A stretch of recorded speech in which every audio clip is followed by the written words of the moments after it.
Hey guys, thanks for clicking on this video. I'm Deco. Today we're going to be talking about variable assignment and initialization in C++. So if you haven't already, go over to learncpp.com, read lesson 1.4, and then come back here when you're done. Just a quick disclaimer, I'm not an expert in C++. I read through these tutorials a few months ago, so I'm still pretty new to it, but I'm looking to learn more about C++ all the time, and teaching is the best way to learn. So with that, let's get into it. I'll go ahead and change my display. And here we go. I have the lesson up on the left, and then what we worked on in the last lesson on the right. So what did we cover last time? We covered objects and variables. So we learned that a object is a region of allocated memory in our random access memory. So it's a section of memory that the computer provides us. And variables are objects with names or object with a identifier so that we can use it throughout our program. So here we learned about instantiation. So right here we are instantiating. We aren't initializing yet. We're instantiating a object or a variable called x. Here we're instantiating two variables, y and z. And so the next step is to be able to assign data values. We talked about data and what a data value is last time. But essentially, variable assignment occurs with the use of this equal sign. Now, I don't want you to think of this equal sign as an equal sign anymore when you're using C++. So when you just see one equal sign, think of assignment always. The proper way to read this or to say this statement out loud is that we are assigning the value of 5 to the variable width. Width does not equal 5. That's the wrong way to think about this. We are just assigning the value of 5 to the variable width. If you're curious, two equal signs in a row is actually equivalence in C++. So this type of assignment is called copy assignment. So right here, we'll go down to this one. Again, we are instantiating the variable width that has a data type integer. And then in the line below, we are assigning the data value 5 to this width variable.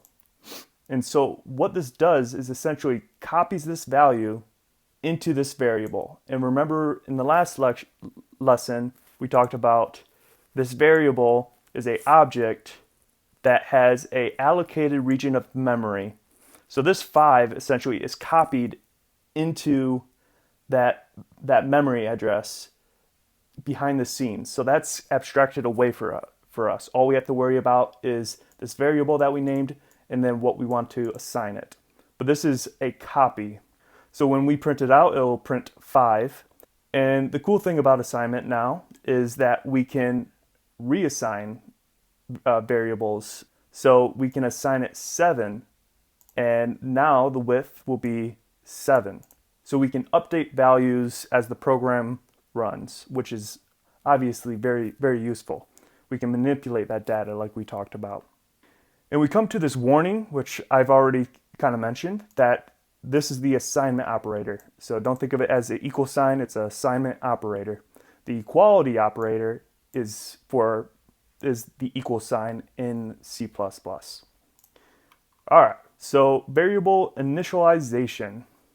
So this is similar to what we did last time, except we're actually now going to add a value to the instantiation of this variable ph. So you can think of it as instantiation and assignment together at the same time.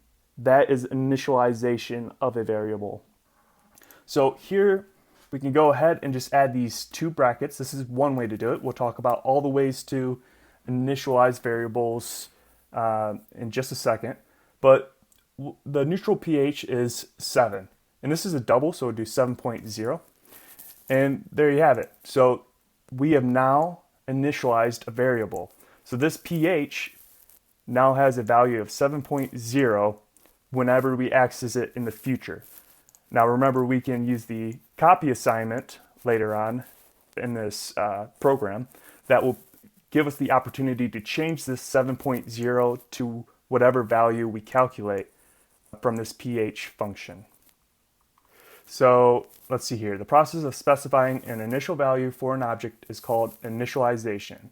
So don't get that confused with instantiation. This is initialization. We're initializing. We're not creating. We're not just creating an instance. We're also assigning a value to the variable. The syntax used to initialize an object is called an initializer. Initialization provides an initial value for a variable. Think initialization. So there are different forms of initialization, all listed here, but I'm going to go ahead and skip this section because all of this will be explained in its own section below. So we'll start with default initialization. When no initializer is provided, this is called default initialization, which means no initialization. So the terminology is a little bit confusing, and it leaves the variable with a indeterminate value. Okay, so that's what we had before. Right now we're initializing.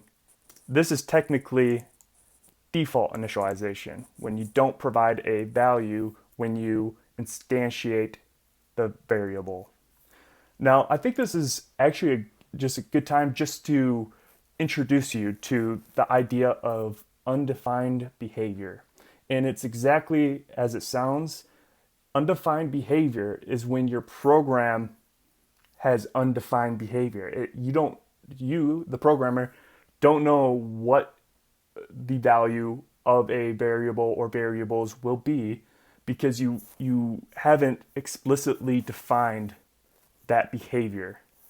We'll learn a lot more in depth of what causes undefined behavior later on and how you can debug for it. It can be kind of difficult. So I just wanted to introduce that topic to you guys, but you can read more about it if you wish to right now.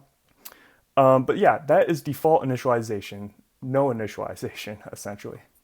So copy initialization, we already touched on copy assignment. So it's similar to copy assignment, but copy initialization is copy assignment plus the instantiation of the variable. So right here we have integer width equals 5. On the right, we used brackets last time, but we can actually just do this. This is the same, essentially the same thing as using brackets. We'll learn that there are actually differences between these two types of initialization, but just know there are multiple ways to initialize a variable. Okay, so much like copy assignment, this copies the value on the right side, so it copies this value, and then assigns it to this variable being created on the left-hand side, being created instantiated on the left-hand side. This type of initialization has fallen out of favor in modern C++ over the years. That's because it's a little bit less efficient because you need to copy that data value into that memory, which is a little bit more goes on behind the scenes, so it's not as efficient to use. So next we have direct initialization, and this is using parentheses, not brackets, but parentheses to initialize a variable.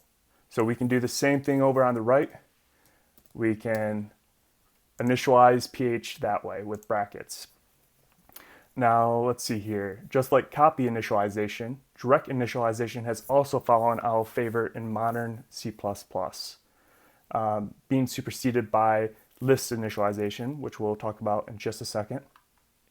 Direct initialization is also used when values are explicitly cast to another type. So this is actually, they don't talk about this part, but I think it's, good to expose you to this kind of stuff. So don't worry necessarily about remembering this. Just keep this in the back of your head if you have room for it. But there's something in C++ called casting. and a type of casting is static casting. So there's this keyword in the standard C++ standard library called static cast. So what we could actually do here, let's say for some reason we just needed integers as our pH. So this should actually be 7.0 here. But let's say instead of using a double, we needed an integer type later on in our program. So to do that, we would actually do static cast, and then we do these angle brackets. Don't worry about all of that right now. Just I want to show you this part. So we use these parentheses here, and what we can do is actually put our variable here, pH, within these parentheses, and then we'll also create a variable over here. We'll just call this isn't a very good name, but we'll call it int pH. And then we'll use an assignment for this. So this is, again, the assignment operator, right? So what we're doing here is using the static cast here, and we're casting this double pH here. We're putting in here. We're casting this into an integer. So this turns into a double into an integer here. And we're using a new variable here. This is just kind of how it works. But this is what it's saying here. Direct initialization is also used when values are explicitly cast to another type. So this is direct initialization used by static casts, which is something I didn't catch the first time I read through this tutorial. So just something to keep in the back of your mind. You'll learn a lot more about this. Don't worry if you didn't understand the last minute of this. One of the reasons this direct initialization, so with parentheses, has fallen out of favor is because it's hard to differentiate it from a function call. So like this could be confused with a function call. So it could be confused with this if it didn't have a parameter here. Yeah. Okay, so now we'll move on to list initialization, which is the kind of the gold standard of initialization in C++. So it's also called uniform initialization or brace initialization. And essentially they show the three types here. I think we go over each, maybe we don't. So we'll go over them right here. So this is direct list initialization here. So we already did that a little bit ago. So you have brackets 7.0, and this is initializing this pH value also, or variable. Yeah, we can also do it with the assignment operator. So you have these brackets, assignment operator, pH, and then we can also initialize pH this way. So with no value but the brackets. And you might think, oh, what's the point of that? Well, this will actually initialize it so we don't have that undefined behavior of just initializing the pH this way, right? So this at least saves us from undefined behavior with this variable. This is called value initialization or zero initialization, which we'll cover, I guess, in a second too. Okay, let's see here, make sure we're not missing anything. Yeah, okay. So a list initialization disallows narrowing conversions. So this is one of the reasons why list initialization is favored. So narrowing conversions, oh, we should have kept that. Let me just type this out again. Okay, and you're happy. Okay, so we have this static cast again. So this is actually a good example because right here we have 7.0, which we learned is a double type. And we're casting this double into an integer. Now, the thing about an integer is we don't have a decimal place in the integer, right? So if we initialize this as 7.5 and we were to print this, I'm just going to write a comment here. We were to print int right here to the console, we would get 7 because it would just cut off this 0.5. And this is called, yeah, this is called narrowing conversion. So it basically will lose this data essentially, and we'll only be able to retain this 7. And so that is a reason why this is what this is discussing here. Why list initialization is good in a lot of cases is because it stops things like that from happening.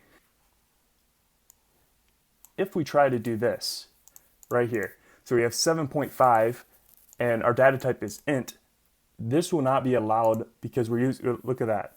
So type double cannot be narrowed to int in initializer list. Insert an explicit cast, so that's what we just had. We'd have to like static cast this or something to resolve this issue. Let's see, look at it fixed it for us. So computers are amazing. So we're actually static casting within these brackets here to an integer type.